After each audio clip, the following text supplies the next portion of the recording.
What's going on, CrossFit Federal Way? It is Monday, yet again another week in, what month is this now? August? Yeah, August. Crazy. Where's the year gone? Anyway, today, we're probably all used to like, oh, it's Monday. We tend to do a lot of heavy days on Monday because we've just had that rest day on Sunday, so we come in feeling a little more fresh. Today is definitely not a heavy day. It is going to be a long time domain workout, and nothing that's very heavy, just more cardio-centric. So let's take a look at the board and see what we're getting ourselves into. So our workout is going to be 4-time.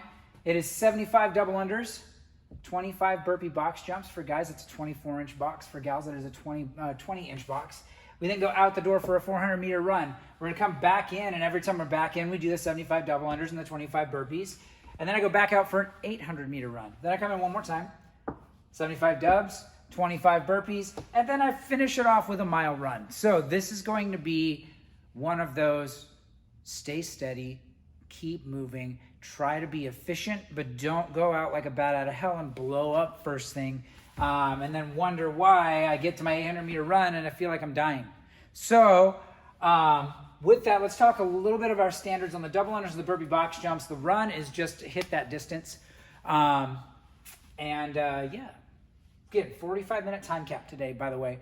So if I don't finish this in 45 minutes, that means I am done at 45 minutes. And how we will track that is if I finish under my 45 minutes, let's just say for shits and giggles, I finish my workout at, 36 minutes and 32 seconds. And just again, no RX because I scaled something.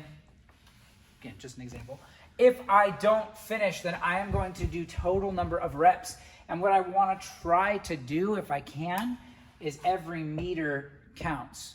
So if I only make it through my 400, that's going to add to the overall number. So I don't want you to think like, I've got 5 minutes left and I finish my 25 burpees and I'm like, I don't have enough time to run a mile, so I'm just not going to do it. That's not how this works. We're going to estimate about where, maybe how far we got. So I know that, let's say maybe I get to the 800-meter turnaround, maybe a little further than that. Let's just say maybe I'm halfway done with my mile when the time is over. Then that means that I'm going to have a plus 800 on my score. So let's do a little bit of math. If I've got 75 and 25, that's 100 reps every single time I do my double unders and my burpee box jumps. So I've got, let's say I'm on my mile run, 300 plus 400 plus 800, so plus 12. That's 1,500. So let's say I finished 1,500 and I got 800 meters in. 1,500 plus my 8.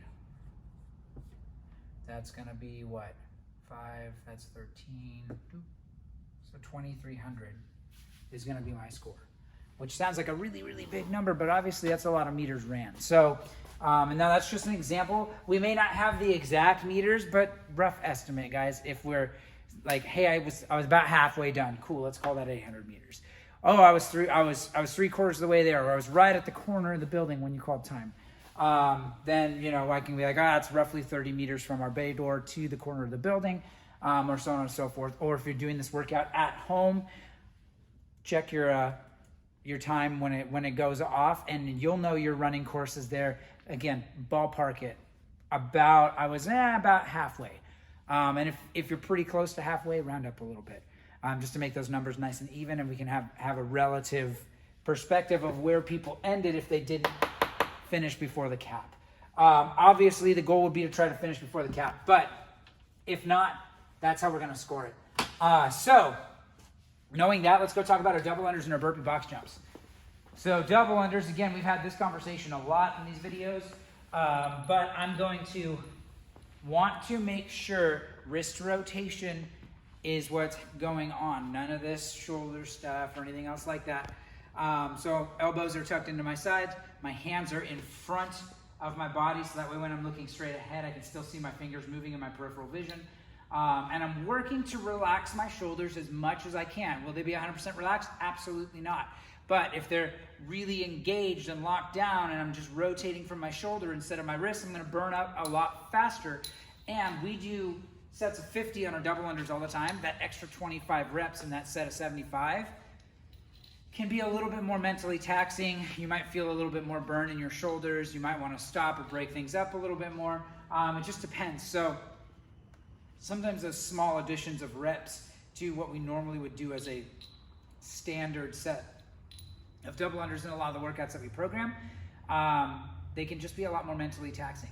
And physically your body may not be ready to go that long, or it is ready to go that long, it feels different. So that's where that mental block comes in. So I want you guys thinking about relaxing the shoulders as much as possible, allowing that wrist to rotate. That's gonna help us be more efficient and chip away at those reps a whole lot better. Because if I can do 30 reps at a time instead of 15 reps at a time by relaxing my shoulders a bit more, obviously I'm gonna have a better score on this workout. I'm gonna feel a lot more calm, cool, and collected and be able to move more efficiently even from one movement to the next. So again, shoulders are in, or elbows are in, shoulders are relaxed, focusing on allowing my wrist to rotate. So I'm not death gripping my rope. I'm holding on my rope just tight enough to keep it in my hands. But if I squeeze super tight, it makes it really hard to rotate here. So if I'm in the habit of death gripping my jump rope, try to relax that grip just a little bit more. Sometimes a little bit of chalk on your hands makes a big difference too in terms of being able to hold on to that. But relaxing my shoulders and working on wrist rotation. Let me do one more. So shoulders are fairly relaxed as we're going through those double unders. So again, 75 each round. The burpee box jumps. I'm going to be facing my box. Now you can do this whatever direction the box how it faces, it doesn't matter. But I need to be facing my box much like a bar facing burpee. This is not a lateral burpee box jump. And it's not a jump over. We've done a lot of jump overs lately. So we will be making or standing all the way up to full extension at the top of each of these reps. So chest and thighs hit the ground. Up on top of the box, full extension every single rep. So making sure that I'm squeezing my glutes so my hips are nice and open at the top of each. And from there, it's just running. So again, going back to the board, just to double check from top to bottom on this list of what we're doing.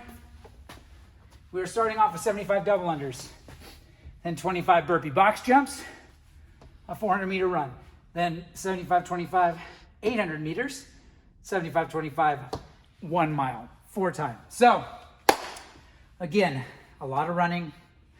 This one's a bit of a chipper in terms of how we're gonna be tackling those reps and those runs. Keep your head in the game, stay calm, just keep moving. You're gonna be just fine. So start of the week, let's get after it.